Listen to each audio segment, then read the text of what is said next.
రక్షించేవో, నన్నెట్లు రక్షించేవో, నా నేరముల నెన్నితే మేరలేదుగా. కోదండరామ నన్నెట్లు రక్షించేవో, నా నేరముల నెన్నితే మేరలేదుగా. కోదండరామ నన్నెట్లు రక్షించేవో.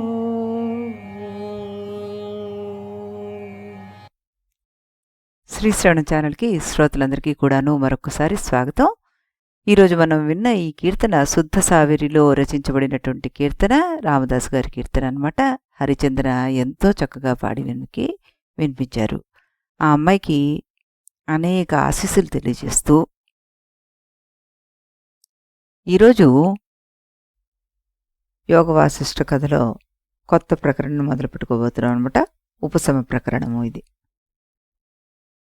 ఇంతవరకు జరిగిన వశిష్ఠ బోధంతా కూడాను యతోవా ఇమాని భూతాని జాయంతే ఏన జాతాని జీవంతి అనే వేదవాక్యాన్ని ఆధారంగా తీసుకుని జరిగిందని, వరుసలోనే జగదుత్పత్తిని జగస్థితిని కూడాను విశ్లేషించుకుంటూ వచ్చారని మనం చెప్పుకున్నాం కదా. ఈ వరుసలోనే ఉత్పత్తి స్థితి ప్రకరణలు వచ్చాయి. ఉత్పత్తి ప్రకరణలో జగత్తు యొక్క ఉత్పత్తి అంతా చూసేవాడి మనస్సు మీద ఆధారపడి ఉంటుందని ఆయన నిరూపించారు. స్థితి ప్రకరణలోకి వచ్చేసరికల్లా జగత్తు యొక్క స్థితి అంతా చూసేవాడి మనస్సు మీద మాత్రమే ఆధారపడి ఉందని మళ్ళీ నిరూపించారు. ఇక ఇప్పుడు ఏం చెప్పాలి? జగత్తు యొక్క నాశనం కూడా చూసేవాడి మనసు మీదే ఆధారపడి ఉందని చెప్పాలి కదా. జగత్తు యొక్క నాశం మనస్సు మీద ఎలా ఆధారపడి ఉండగలదు?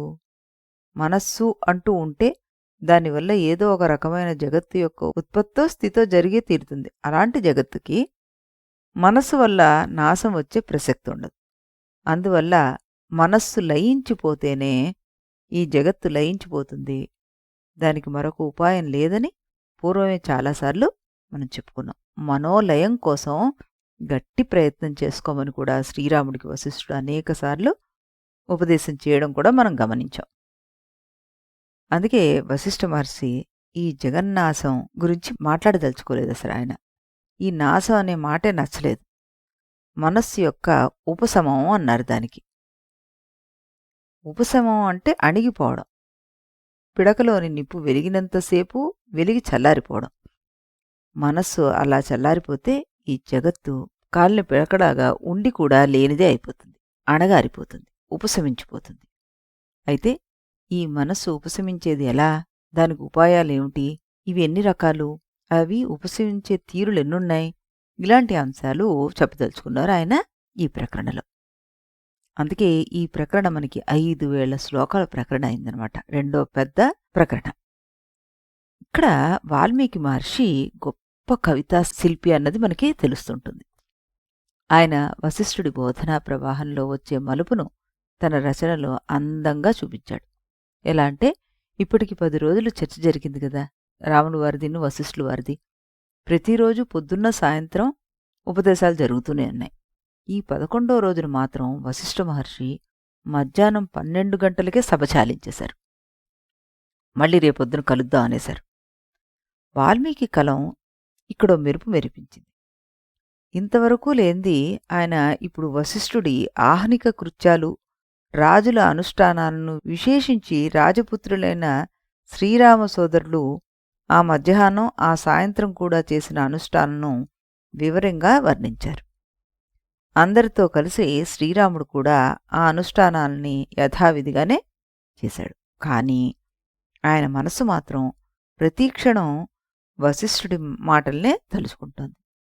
ఎంత తదేకంగా అయినా ఆ మాటలను తలుచుకుంటే కరణీం కలభో యథా, యవ్వనారంభంలో ఉన్న గుండ ఏనుగు ఆడ ఏనుగును తలుచుకున్నంత గట్టిగా తలుచుకుంటోంది అంటూ చమత్కారంగా ఇక్కడ కలవ శబ్దానికి యవ్వనారంభంలో ఉన్న గుండ ఏనుగుని చెప్పడమే సముచితంగా ఉంటుంది అంటూ సూచించారు. మగ ఏనుగులు తదేక దృష్టితోటి ఆడ ఏనుగులు వెంటపడతాయనేది ప్రసిద్ధమే. రాముడు కూడా అలాగే తదేక దృష్టితోటి ఈ వశిష్ఠుడి వాక్యాలని మళ్లీ మళ్లీ నెమరు వేసుకుంటున్నారన్నమాట. రాత్రి అయిపోయింది. మిగిలిన సోదరులందరికీ పెందరాళ్ళని నిద్ర పట్టేసింది. కానీ రాముడికి మాత్రం కంటి మీద కునుకైనా రావట్లేదు. మంచం మీద లేచి కూర్చున్నారు. ఆ బాలరాముడి ధారణ ఎంత గొప్పదో మొదటి ప్రకరణ దగ్గర నుంచి ఇప్పటి వరకు వశిష్ఠ మహర్షి చెప్పిన ప్రతి విషయాన్ని అదే వరుసలో ఒకసారి ఆవృత్తి చేసుకున్నారు. ప్రతి విషయాన్ని తరచి తరచి చూసుకున్నారు. అది చాలక మళ్ళీ తాను కూడా కొంత తత్వచర్చ చేసుకున్నారు అందులో. కిమిదం నామ సంసార భ్రమణం కిమిమే జనాః భూతాని చ విచిత్రాణి కిమాయంతి ప్రాయంతి కిమ్ అన్నారు. ఇదెక్కడ ఈ ఉపశమ ప్రకరణలో 2వ సర్గలో 14వ శ్లోకంలో అన్నమాట. ఈ సంసారం అంటే ఏమిటి, ఈ జనాలంటే ఏమిటి, ఈ పంచభూతాలంటే ఏంటి, ఇవన్నీ అసలు ఎక్కడి నుంచి వచ్చాయి, ఎలా వస్తున్నాయి, ఎక్కడికి పోతున్నాయి, ఎలా పోతున్నాయి, ఈ విధంగా కొంత సొంత చర్చ అయ్యాక మళ్ళీ వశిష్ఠుడు ఈ వాక్యాల్ని వరుసక్రమం ప్రకారం అధ్యాయాల ప్రకారం మననం చేసుకున్నారు. ఆ రాత్రి అలాగే తెల్లారిపోయింది. తెల్లవారుజామునే రాజులను నిద్రలేపే మంగళవాద్యాలు మోగాయి. శ్రీరాముడు ఎలాగూ లేచే ఉన్నాడు కనుక వెంటనే స్నానం చేశాడు. ప్రాతరానుష్ఠాలన్నీ చేసేశాడు. ఆయన తమ్ముళ్ళు ఆయన్ని అనుసరించారు. అనుష్ఠానాలు త్వరగా పూర్తి చేసుకుని శ్రీరాముడు వశిష్ఠాశ్రమానికి వెళ్లారు. ఈయన వెళ్లేసరికల్లా వశిష్ఠ మహర్షులు వారు సమాధిలో ఉన్నారు. శ్రీరాముడు దూరంగానే నిలబడిపోయాడు. పూర్తిగా తెల్లారిపోయింది. చాలామంది రాజులు, రాజపుత్రులు, మునులు, మునిపుత్రులు అక్కడికి చేరుకున్నారు. దాంతో వశిష్ఠులు వారు సమాధి చాలించి అందర్నీ పలకరించారు. ఆ తర్వాత తన ఆశ్రమంలోనే బస చేసి ఉన్న విశ్వామిత్ర మహర్షిని వెంటబెట్టుకుని దశరథుడి సభకి రథం మీద బయలుదేరారు. రామాదులంతా ఆయనకి స్వాగతాలు చెప్తూ ముందు నడిచారు. అందరూ సభలో కూర్చున్నారు. దశరథ మహారాజు వశిష్ఠ మహర్షిని అనేక విధాలుగా కుశల ప్రశ్నలు అడిగారు. మీరు మాట్లాడి మాట్లాడి అలసిపోతున్నారన్నాడు. ఆయన బోధనా తీరుని స్తుతి చేశారు. మంచి ప్రశ్నలు వేయమని శ్రీరాముణ్ణి ప్రోత్సహించారు. ఈ విధంగా 11వ రోజు నాటి బోధ దగ్గర ఆహ్నిక కృత్యాలను, అనుష్ఠానాలను వర్ణించడం మాత్రమే కాకుండా శ్రీరాముడి మరణ ప్రక్రియను గురించి కూడాను విస్తారంగా వర్ణించి చెప్పారు మనకి వాల్మీకి మహర్షి ఈ గ్రంథంలో. ఎంతటి వేదాంత నిష్ఠులైనా సరే, తత్వజ్ఞాన స్థిరులైనా సరే శాస్త్రవిహితమైన నిత్యానుష్ఠానాలను మానరాదు అని వశిష్ఠ మహర్షి తన ఆచరణతోటి నిరూపిస్తున్నాడు. అలాగే తత్వాసక్తులైన సాధకులకు ఎంత వైరాగ్యం ఉన్నా కూడాను, తత్వ మననం మీద ఎంత శ్రద్ధ ఉన్నా, ఏ కాలానికి చేయవలసిన అనుష్ఠానాలను ఆ కాలంలో చెయ్యక తప్పదు అంటూ కవి ఇక్కడ శ్రీరాముడి ద్వారా నిరూపిస్తున్నాడనమాట. ఇకపోతే వశిష్ఠుడు వారు ఆనాటి సాయంత్రం బోధ ఎందుకు ఆపారు? ఎందుకంటే తత్వబోధ వింటూ పోతే చాలదు, విన్నదాన్ని వంట పట్టించుకోవాలి, ఎప్పటికప్పుడు మననం చేసుకోవాలి, కొత్త ప్రశ్నలు లేవనెత్తుకుని తానే సమాధానం చెప్పుకుంటూ ఉండాలి. గురువైనవాడు దానికి సమయం ఇచ్చి పాఠాలు చెప్పాలన్నమాట.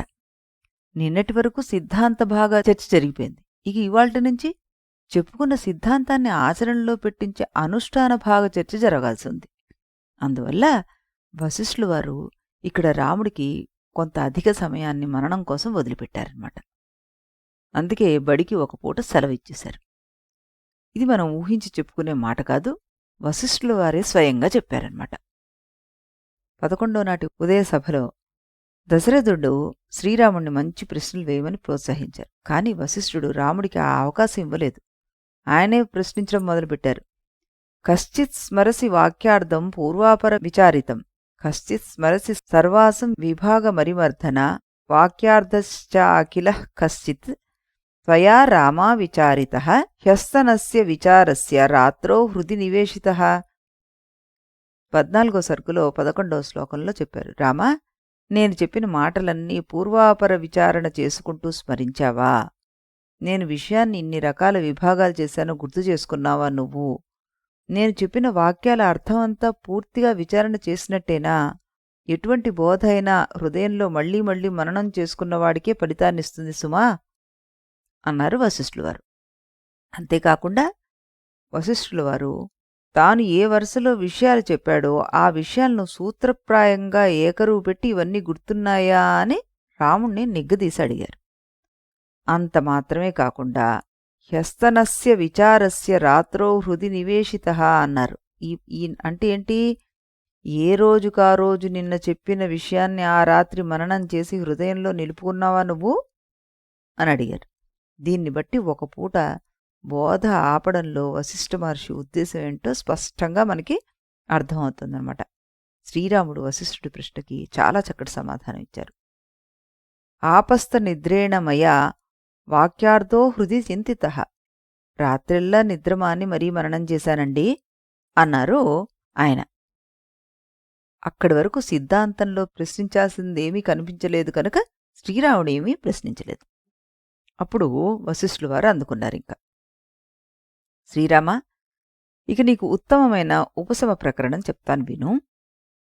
రాజస తామస జీవులు సుదీర్ఘమైన సంసారమాయను స్తంభాలు భవనాన్ని మోసినట్లుగా నెత్తిమీద పెట్టుకుని మోస్తుంటారు.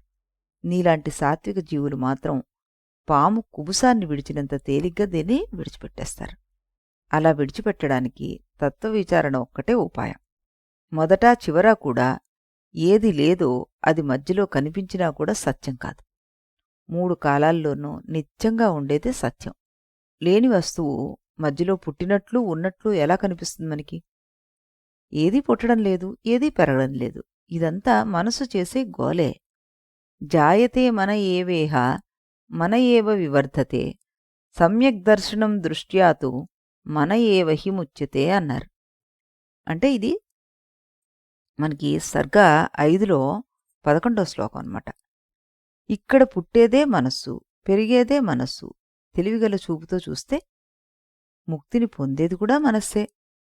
అప్పుడు రాములు వారు ఒక ప్రశ్న వేశారు. గురుదేవా, ఈ విషయం మీరు పూర్వమే స్పష్టంగా చెప్పారు. సంసార మోహంలో పడే సంసారి ఎవరంటే అది మనస్సే అని. జరణ మరణాలను పొందేది కూడా మనస్సే, ఇది ఖాయం. ఈ మాట అర్థమైంది. ఇక ఆ మనస్సును దాటి వెళ్ళిపోయే ఉపాయం ఏమిటో చెప్పండి అన్నారు. అప్పుడు ఆయన చిరునవ్వుతోటి, రామా, అయితే విను జాగ్రత్తగా. మొదట మంచి శాస్త్రాలను అభ్యాసించాలయ్యా. సజ్జనులు సాంగత్యం చేసి సాధన చతుష్టయ సంపత్తిని పెంపొందించుకోవాలి. ఇక్కడ మళ్ళా మనం ఒకసారి గుర్తు చేసుకుందాం. ఈ సాధన చతుష్టయం అంటే ఏమిటి? మనకి నిత్యానిత్య వస్తువు యొక్క వివేకం, ఇహపర భోగాల యందు విరక్తి, శమాది షట్క సంపత్తి, ఆ తర్వాత తితీక్ష శాంతి, చివరికి మోక్షము గాఢాకాంక్ష. ఈ సంపత్తిని అంతా కూడా మనం పెంపొందించుకోవాలి అంటూ చెప్పడం జరిగింది. ఆ తర్వాత ఇంకా ఆయన ఏమంటున్నారు? మనస్సును పరిశుద్ధం చేసుకోవాలంటే స్వచ్ఛమైన వైరాగ్యాన్ని తెచ్చుకోవాలి. అది కలిగాక ఏ రకమైన ఆత్మాభిమానము లేకుండా ఒక జ్ఞాన గురువుని ఆశ్రయించాలి. వారు మొదట సగుణమైన ఈశ్వరోపాసన చేయమని ఉపదేశిస్తే అలాగే చేస్తూ ధ్యానార్చనాదులను ద్వారా ఆ దేవతను ఉపాసించి ఆ దేవతానుగ్రహాన్ని పొందాలి. అప్పుడు ఆత్మతత్వ విచారణం చెయ్యాలి. అప్పుడు ఆ తర్వాత నిధి శాస్త్రజ్ఞుడు మట్టిలో కలిసిపోయి ఉన్న బంగారు రేణువులను గుర్తుపట్టినట్లుగా ఈ జీవుడు తనలో అతి సూక్ష్మంగా అణిగిపోయి ఉన్న పరమాత్మతత్వాన్ని గుర్తించగలుగుతాడనమాట. రామా, ఇవి మెట్లు. ఈ వరుసలో ముందుకు సాగిపోతే పరమాత్మ వేరు, దేహాధారి అయిన సంసారి వేరు అనే విషయం మనకి స్పష్టమవుతుంది. తామరాకు నీటిమీద ఉన్నా, దానిమీద మళ్లీ నీటి బిందువు ఉన్నా అవి ఒకదానికొకటి అంటుకోవు. అలాగే పరమాత్మకు జీవత్వం ఎన్నటికీ అంటదు, సంసారిత్వమూ అంటదు. అవి రెండూ పరస్పర భిన్న పదార్థాలు.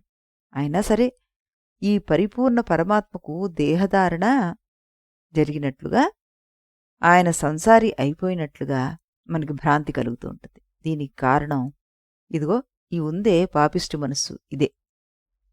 ఈ విషయం నేను ఎంతమందికో ఎన్నోసార్లు చెప్పాను. పృథగాత్మ పృథగ్దేహి అంటూ ఊర్ధ్వబహూర్వి రౌమ్యేష ఊర్ధ్వబహూర్వి రౌమ్యేష నచ కశ్చి శృణోతి మే అన్నారు. అంటే చేతులెత్తుకుని అరుస్తున్నా ఎవరూ నా మాట వినడం లేదయ్యా. ఈ వాక్యం వ్యాస మహర్షిదిగా లోకంలో ప్రసిద్ధిగా ఉంది. ఇక్కడ కనిపిస్తోంది మనకి. ఉత్తమ మేధావులు ఒకే రకంగా స్పందిస్తారనడానికి ఇది కూడా ఒక నిదర్శనం అని చెప్పుకోవచ్చు అంటున్నారు ఇక్కడ రచయిత. తర్వాత వశిష్ఠులు వారు అన్నారు, రామా, జనమంతా ఈ సంసారంలో పడిపోయి సుఖదుఖాలను అనుభవిస్తాం అనుకుంటున్నారు. సుఖదుఖాలు ఎవరికి? జడమైన దేహానిక? సర్వాతీతుడైన ఆత్మక? దేహం జడం గనుక దానికి సుఖదుఖాలుండే ప్రసక్తే లేదు. ఆత్మ అన్నిటికీ అతీతం గనక దానికి సుఖదుఖాలుండే ప్రసక్తి లేదు.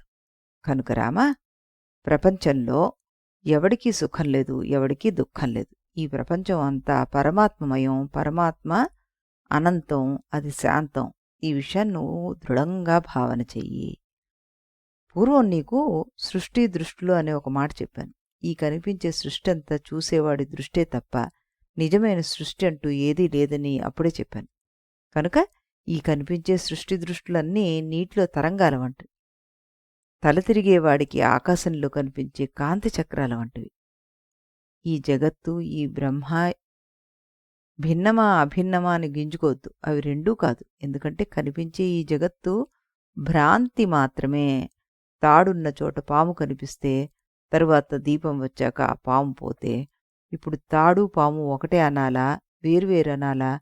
తాడు తాడుగా కాక పాముగా కనిపించింది గనుక అది వేరు వేరు అని ఒకడి వాదన. తాడు కన్నా భిన్నంగా విడిగా పాము దొరకడం లేదు గనుక అవి రెండూ ఒకటే అనాలని మరొకడి వాదన. ఈ రెండు వాదాలు దృష్టివాదాలే. నిజానికి తాడు పాము అనేవి రెండూ కాదు, ఒకటీ కాదు.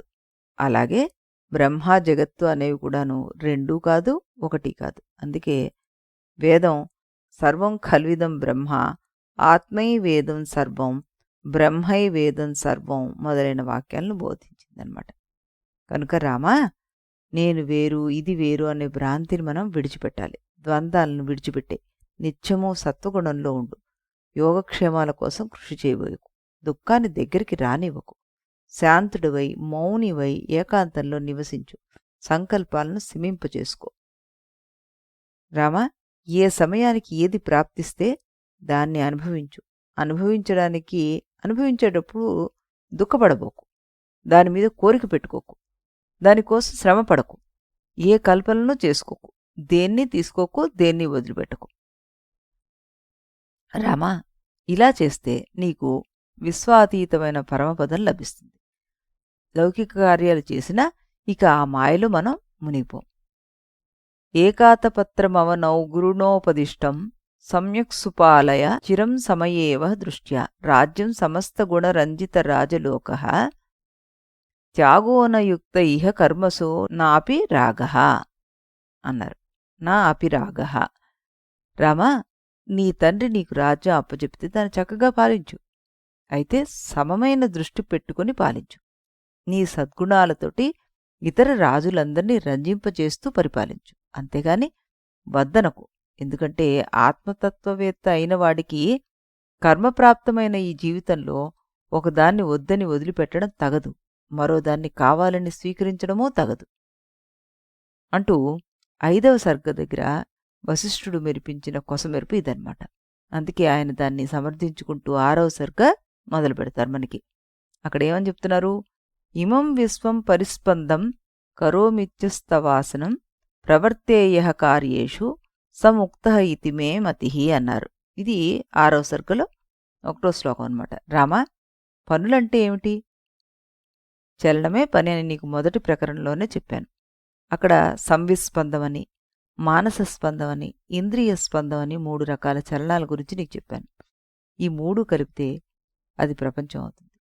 ఆ ప్రపంచంలో జరిగే అన్ని స్పందాలకు అంటే కొన్ని క్రియలకు నేను కర్తను అనుకుంటాడు ఈ అజ్ఞజీవి. దానికి కారణం ఆ జీవికి గల పూర్వజన్మ వాసనలే. దీనికి భిన్నంగా ఒకడు వాసనలన్నీ వదిలేశాడనుకో, అప్పుడు వాడు చుట్టూతా పరిస్పందలు ఉంటాయా? ఉండవా? ఉంటాయి. కాని వాటిలో వేటికి తాను కర్త అనుకోడు. అయస్కాంత సన్నిధిలో ఇనుప ముక్కలు కదులుతున్నట్లుగా ఈ స్పందాలన్నీ జరిగిపోతూ ఉన్నాయని వాడు భావిస్తూ ఉంటాడు. ఈ విధంగా వాసనలు వదిలిపెట్టి నేను చేస్తున్నాననే కర్తృత్వాన్ని వదిలిపెట్టి ఎవడైతే ప్రపంచ క్రియల్లో ప్రవృత్తుడై ఉంటాడో వాడే ముక్తుడని నా అభిప్రాయము. కాబట్టి రామా, నువ్వే పని చేసినా ఇలాంటి భావంతోనే చెయ్యి. అలా కాకుండా కర్తృత్వ బుద్ధితోటి ఇది కావాలి అది కావాలి అనుకుంటూ కామ్యకర్మలు చేసేవారు స్వర్గ నరకాల మధ్య గిరిగిరా తిరుగుతూ ఉంటారు. వారు తామస జీవులు.